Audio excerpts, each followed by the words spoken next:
Assalamualaikum warahmatullahi wabarakatuh. Saya Dian Sudirman. Pada video kali ini saya akan membawakan materi yang sangat menarik yaitu tentang pasar modal syariah.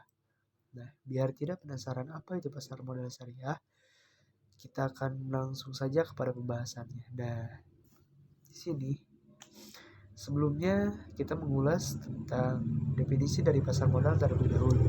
Yang mana nanti setelah kita membahas tentang pasar modal ini, kita akan membahas tentang pasar modal syariah. Jadi, pasar modal ini merupakan kegiatan yang bersangkutan dengan penawaran umum, di mana perdagangan efek perusahaan pabrik yang berkaitan dengan efek yang diterbitkannya, serta ada sebuah lembaga dan profesi yang berkaitan dengan efek. Yaitu tercantum dalam UU No. 8/1995 tentang pasar modal (UPM). Dan pasar modal syariah ini merupakan kegiatan dalam pasar modal sebagaimana yang telah diatur dalam UPM yang tidak bertentangan dengan prinsip-prinsip sebuah syariah. Nah, di sini ada persamaan pasar uang dengan pasar modal yang mana semuanya sama-sama bagian dari pasar finansial ataupun pasar pendanaan. Dan poin selanjutnya itu menjalankan fungsi yang sama, yaitu keduanya menjembatani pihak yang surplus dan defisit yang memiliki banyak peluang investasi. Dan produk pasar uangnya dan modal relatif sama berupa surat berharga. Dan di sini biar lebih jelas ada sebuah perbedaan pasar uang dengan pasar modal. Yang mana pasar uang dan pasar modal ini, poin pertama, produk untuk pasar uang produknya bersifat jangka pendek, sedangkan pasar modal bersifat jangka panjang. Dan pasar uang produk utamanya bersifat deposito, tabungan, SBI, dan commercial paper. Sedangkan pasar modal perbedaannya yaitu di dalamnya terkandung obligasi atau saham dan turunannya, derivatif yaitu opsi, waran, ring, serta reksadana. Dan pada pasar uang terdapat otoritas tertinggi adalah bank sentral, sementara pasar modal yaitu terdapat di Departemen Keuangan. Dan poin di pasar keuangan ada tempat transaksi di antara bank. Sedangkan di pasar modal yaitu transaksinya ada di bursa efek, dan pasar uang itu resiko rendah dan return yang rendah pula. Sedangkan pasar modal resikonya itu tinggi dan returnnya juga pula tinggi. Baik, kita lanjut. Konsep dasar pasar modal syariah, yang mana pasar modal syariah ini terkandung nilai-nilai yang sesuai dengan sunnah dan mengacu kepada sebuah Al-Quran, yang mana poin-poinnya di dalamnya itu terdapat poin-poin yang sesuai anjuran, sehingga tidak terdapat poin-poin riba ataupun dijauhkan dari poin-poin riba. Dan yang mana syariah ini hukum dan aturan yang berisi perintah dan larangan ditetapkan oleh Allah Subhanahu wa taala kepada hambanya. Itu dalamnya terdapat sebuah fikih atau penafsiran ulama terhadap syariah, yang mana dibagi lagi menjadi dua poin, yaitu poin ibadah dan poin muamalah. Itu untuk poin ibadah, manusia dengan Allah, sebuah penciptanya itu adalah Allah. Semua tidak boleh dilakukan kecuali dengan ada perintah ataupun ketentuannya, yaitu maksudnya sini sebagai ibadah yaitu sesuai dengan anjuran yang telah Allah tetapkan. Jadi apabila kita pasar modal syariah itu tidak terdapat poin-poin riba yang dijauhkan. Dan poin muamalah yang mana kaitannya manusia dengan manusia lain, itu semua boleh dilakukan kecuali jelas adalah larangannya. Nah, kita lanjut. Prinsip pada pasar modal syariah kita akan jelaskan di sini ya. Jadi prinsip pada pasar syariah ini terdapat beberapa poin. Di antaranya pembiayaan dan investasi pada aset atau kegiatan usaha yang halal, spesifik, dan bermanfaat tentunya. Dan dilakukan juga dengan sistem bagi hasil. Dan poin selanjutnya itu uang adalah alat bantu pertukaran nilai, yang mana pemilik harta menerima bagi hasil dari manfaat yang timbul nantinya dari kegiatan usaha. Maka pembiayaan dan investasi itu harus pada mata uang yang sama dengan pembukuan kegiatan sebuah usaha. Nah, poin selanjutnya ada akad yang terjadi antara pemilik harta ataupun sebuah investor dengan pemilik usaha ataupun emiten. Dan sebuah tindakan di mana informasi yang diberikan pemilik usaha tersebut serta mekanisme pasar atau dapat juga disebut dengan bursa dan self-regulation organisasi lainnya tidak boleh menimbulkan keraguan yang menyebabkan sebuah kerugian nantinya. Dan poin selanjutnya, investor dan emiten yang mengambil sebuah risiko melebihi kemampuan maisir yang mana dapat menimbulkan kerugian yang sebenarnya dapat dihindari. Dan sebuah investor, emiten maupun bursa dan self-regulation organisasi lainnya tidak boleh melakukan hal-hal yang menyebabkan gangguan yang disengaja ataupun mekanisme pasar, baik dari segi penawaran ataupun dapat disingkat dengan supply maupun dari segi permintaan ataupun demand.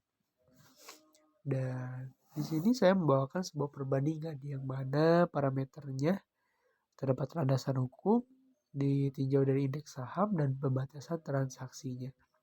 Dan sebagai perbandingannya yaitu PSM konvensional dan PSM syariah. PSM ini adalah pasar modal ya, konvensional dan yang syariah. Untuk landasan hukumnya yang mana yang konvensional yaitu menurut UU nomor 8 tahun 1995 dan yang syariah UU nomor 8 tahun 1995 serta dengan fatwa DSN MUI yang memperkuatnya. Dan untuk konvensional ini jika ditinjau dari indeks sahamnya itu seluruh saham yang tercatat dimasukkan dalam sebuah indeks dengan mengabaikan halal ataupun haram. Sedangkan pasar syariah yaitu mengedepankan sebuah saham perusahaan yang bergerak di store yang tidak bertentangan dengan syariah Islam, yaitu sebagaimana yang telah saya jelaskan tadi ya, dijauhkan dari hal-hal yang sepatutnya dilarang oleh ajaran Allah Subhanahu wa taala ya. Dan tinjau dari pembatasan transaksi yaitu untuk pasar konvensional investasi pada hal tertentu tidak hilap, tidak berat sebelah, dilarang berjudi, prinsip kehati-hatian, dilarang menipu, manipulasi pasar, baik transaksi, dua efek ataupun lebih. Dan untuk pasar syariah, jika ditimbul dari pembatasan transaksinya itu investasinya pada yang halal dan tidak gerar ataupun berspekulasi, tidak mendolimi, harus adil, tidak masyir ataupun judi, prinsip ihtiyat atau kehati-hatian. Dan jika parameternya dari instrumen yang diperdagangkan untuk konvensional, saham, obligasi, dan turunannya itu Opstrike, warrant, dan reksadana. Sedangkan BSM yang syariah yaitu saham, obligasi syariah, dan reksadana juga reksadana yang syariah. Dan ditinjau dari pengelolaan instrumen efek itu untuk konvensional, pokok obligasi dikembalikan kepada pihak yang berhutang dan menggunakan bunga sebagai daya tarik sebuah nasabah. Dan dengan syariah itu dana obligasi ini dibayar kembali nantinya menggunakan sistem bagi hasil ataupun dengan prinsip mudharabah, musyawarah, ijarah, istina, salam, dan merubah sesuai ketentuan ya. Jika penjaminan garansi konvensional itu garansinya bank, sedangkan PSM syariah itu prinsip kafalah atau jaminan. Penyelesaian sengketa jika konvensional melalui BADI PN, sedangkan yang syariah melalui Basarnas dan PA. Untuk sanksi sebagaimana yang konvensional sanksinya yaitu ganti biaya rugi, sedangkan yang syariah itu dapat berupa denda dengan mengacu pada fatwa DSN dan nasabah tidak mampu tidak boleh dikenakan sanksi, dan denda juga tidak masuk keuntungan sebuah perusahaan. Nah, di sini untuk memperkuat saya membawakan untuk dasar hukum yang mana yang syariah ini menganut kepada Al-Quran, yang mana poin-poin dari Al-Quran itu sendiri diantaranya terdapat pada surat An-Nisa itu sebagaimana yang berbunyi larangan memakan harta sama dengan secara batil, kecuali melalui perniagaan secara sukarela. Dan terdapat juga dalam Quran surat Al-Maidah itu yang berbunyi perintah memenuhi akad. Dan ada juga yang terdapat pada surat Al-Jumu'ah, itu poinnya itu perintah mencari karunia Allah sebagai-bagainya supaya beruntung setelah sholat. Dan dasar hukumnya tidak hanya dari Al-Quran, itu mengambil dari sebuah hadis Rasulullah SAW, yang mana poin-poinnya telah saya rangkum, yaitu tidak boleh membahayakan diri sendiri dan orang lain, larangan menjual sesuatu yang tidak ada pada dirinya, itu larangan menetapkan 2 syarat dalam jual beli, larangan jual beli gharar, larangan melakukan penawaran palsu, larangan pembelian ganda pada satu transaksi pembelian. Dari itu dasar hukum ini itu untuk perkuat itu Undang-Undang Nomor 8 Tahun 1995 tentang pasar modal. Berikut peraturan pelaksanaannya, yang mana peraturan Bapepam, angka peraturan pemerintah, peraturan bursa, dan lain sebagainya. Bapepam LA selaku regulator pasar modal di Indonesia memiliki beberapa peraturan khusus yang terkait pasar modal syariah, yaitu diantaranya ketentuannya sebagai berikut. Itu peraturan nomor 2 ke-1 tentang kriteria dan penerbitan daftar efek syariah. Peraturan nomor EXA 13 tentang penerbitan efek syariah. Peraturan nomor EXA 14 tentang akad-akad yang digunakan dalam penerbitan efek syariah. Dan di sini dapat kita simak bersama-sama, yang mana dasar hukum fatwa DSN-nya itu terdapat beberapa poin ya. Ada tentang obligasi syariah ijarah, tentang pasar modal perdagangan di bidang pasar modal, tentang obligasi syariah perdagangan dan lainnya. Ini sebagai dasar hukum yang mana untuk memperkuat. Ini sama.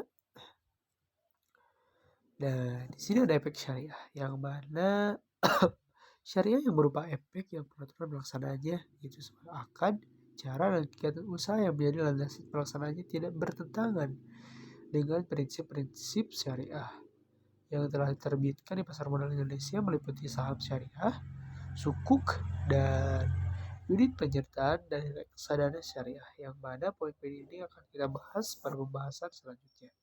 Next, saham syariah. Nah, saham itu sendiri merupakan surat berharga ataupun bukti penyertaan modal kepada perusahaan, dan dengan bukti penyertaan tersebut pemegang saham berhak nantinya untuk mendapatkan bagi hasil dari usaha perusahaan tersebut. Dan prinsip syariah ini merupakan konsep kegiatan musyawarah ataupun syirkah.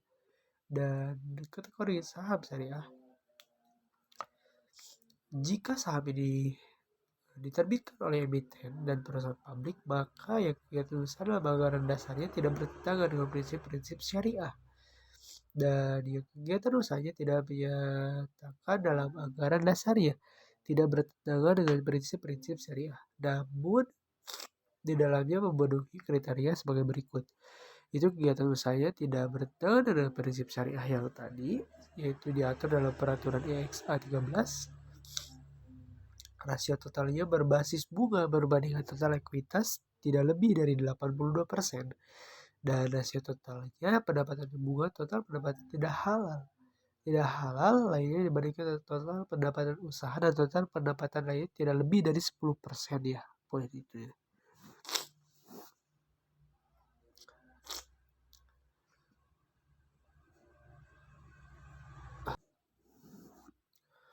Nah, di sini ada kegiatan usaha tidak bertentangan dengan prinsip syariah, yang mana diantara perjudian dan permainan yang tergolong sebuah perjudian ataupun judi. Ada juga perdagangan yang tidak disertai dengan penyerahan barang ataupun jasa. Nah, ada juga perdagangan dengan penawaran permintaan palsu, bank berbasis bunga, perusahaan pembiayaan berbasis bunga, jual beli resiko yang mengandung unsur ketidakpastian ataupun gharar, dan ataupun judi maisir, antara lain asuransi konvensional. Dan produksi, mendistribusikan, perdagangan, dan menyediakan barang ataupun jasa haram Zatnya ataupun haram zatihi, barang atau jasa haram bukan karena zatnya, haram li ghairihi, yang ditetapkan oleh DSN, MUI, atau barang dan jasa merusak moral dan bersifat mudarat, dan melakukan transaksi yang mengandung unsur suap ataupun riswah. Nah, poin selanjutnya itu adalah sukuk, yang mana sukuk ini itu sebagai pengganti dari istilah obligasi syariah ataupun Islamic bond, yang mana secara terminologi sukuk ini merupakan bentuk jamak dari kata sak atau bahasa Arabnya sertifikat ataupun bukti kepemilikan. Sukuk menurut peraturan BPPAM dalam FK nomor YX13 yaitu efek syariah berupa sertifikat ataupun bukti kepemilikan yang bernilai sama dan mewakili bagian yang tidak tertentu, tidak terpisahkan atau tidak terbagi, syuyu ataupun share atas aset perwujud tertentu, nilai pemanfaatan aset perwujud, jasa, aset proyek tertentu, dan kegiatan investasi yang telah ditentukan. Adapun karakteristik sukuk yang mana bukan merupakan surat utang. Sukuk ini melainkan bukti kepemilikan bersama ataupun suatu aset ataupun sebuah proyek. Dan setiap sukuk ini yang terbitkan harus mempunyai aset yang mana dijadikan dasar penerbitan ataupun underlying aset. Diklaim kepemilikan pada sukuk dasarkan pada aset ataupun proyek yang spesifik. Ada juga penggunaan dana sukuk harus digunakan untuk kegiatan usaha yang halal. Ada juga imbalan bagi pemegang sukuk, maka dapat berupa sebuah imbalan ataupun bagi hasil margin sesuai dengan jenis akad yang digunakan dalam penerbitan sukuk. Menggunakan akad mudharabah, musyawarah, murabahah, salam istihad, dan ijab.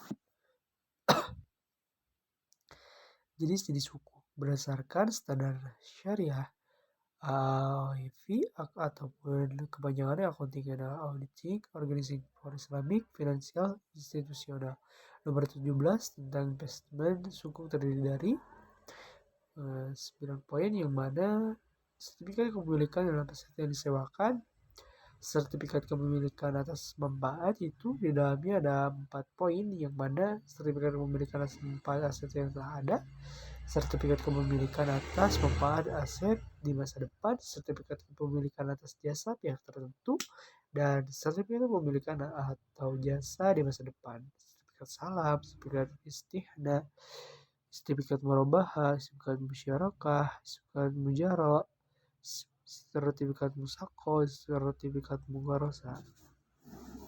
Nah, dan saya membawakan poin reksadana syariah yang mana dasarnya yaitu terdapat pada peraturan BPPAM dan LK nomor XA13. Reksadana syariah ini merupakan reksadana sebagaimana dimaksud dalam UPM dan peraturan melaksanakannya yang pola tidak bertentangan dengan prinsip-prinsip syariah di pasar modal.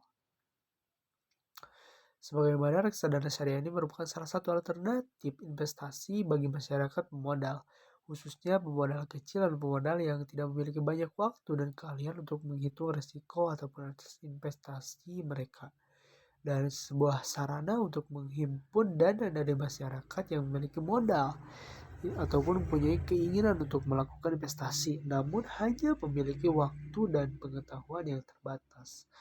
Perbedaan reksadana syariah dengan reksadana konvensional dan itu sendiri sebagaimana yang tadi telah dijelaskan juga, sini sebagai penjelasnya terletak pada pemilihan instrumen investasi dan mekanisme investasi yang tidak boleh dipertentangkan dengan prinsip-prinsip syariah, yaitu keseluruhan proses manajemen portofolio, screening ataupun penyaringan, dan cleaning yaitu pembersihan. Pada reksadana syariah ini terdapat sebuah akad yang digunakan, yaitu akad wakalah antara pemodal dengan manajer investasi dan mudharabah antara manajer investasi dengan pengguna investasi. Ada juga jenis portofolio efek, yang mana reksadana pasar uang, reksadana pendapatan tetap, reksadana saham, dan reksadana campuran. Nah, Reksadana syariah itu jenisnya dan instrumen investasinya itu instrumen saham yang sudah melalui penawaran umum dan pembagian dividen berdasarkan pada tingkat laba usaha. Penempatan dalam deposito pada bank umum syariah dan surat utang jangka panjang dan jangka pendek yang sesuai dengan prinsip syariah. Adapun investasi saham yang dapat dilakukan pada efek-efek yang diterbitkan oleh pihak emiten ataupun yang jenis kegiatan usahanya tidak bertentangan dengan syariah. Untuk poinnya yaitu ada usaha perjudian dan permintaan yang tergolong judi ataupun perdagangan yang dilarang. Ada juga usaha lembaga keuangan ataupun perbankan, asuransi konvensional ataupun ribawi. Usaha yang produksi, mendistribusi, serta memperdagangkan makanan dan minuman yang haram. Usaha yang produksi, mendistribusi, atau menyediakan barang-barang ataupun jasa yang merusak moral dan bersifat mudarat. Nah, di video kali ini mungkin untuk pembahasannya pada pasar modal syariah dicukupkan sekian. Apabila dari rekan-rekan sekalian ada yang ingin ditanyakan, boleh ditanyakan di kolom komentar ya. Sekian dari saya, Dian Sudirman. Assalamualaikum warahmatullahi wabarakatuh. Sampai jumpa di video selanjutnya.